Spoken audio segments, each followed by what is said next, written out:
Pakistan thalassaemia سے بہت متاثر ہے، کیونکہ یہ ایک پریونٹیبل ہے، یہ ایک ایسی چیز ہے جو کہ صرف تھوڑی سی احتیاط کر لی جائے کہ شادی سے پہلے اس میں ناگواری نہ محسوس کریں پوچھنے میں کہ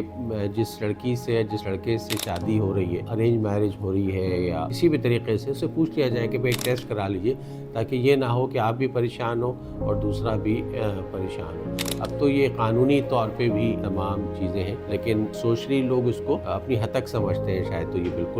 ٹھیک نہیں ہے۔ پوری دنیا نے اس پہ قابو پا لیا، ایران اس کی مثال ہے اور پاکستان بالکل کر سکتا ہے، اس لیے کہ ڈاکٹر ثاقب کہاں تک قانون کا خزانہ بھی اگر لے آئے تو بھی، اور پوری مینجمنٹ اسکلز بھی لے آئے تو بھی کرنا آسان نہیں ہے۔ اس بچے کے جذبات کو ہم کہاں سے صحیح کر سکتے ہیں، اس کے جو دوسرے سماجی مسائل ہوتے ہیں اس کو ہمیں صحیح کرنے میں ہمیں پوری ایک بچے کی زندگی چاہیے۔ تو میری ایک گزارش ہے تمام والدین سے اور وہ بچے جو شادی کی عمر کے ہیں کہ ضرور اس چیز پہ اصرار کریں کہ شادی سے پہلے تھیلیسیمیا کا چیک ہونا چاہیے ایک دوسرے کا، اور ایک دوسرے کی رپورٹ جنریٹ ہونی چاہیے تمام، تاکہ وہ بھی سکھی رہیں اور آپ بھی سکھی رہیں۔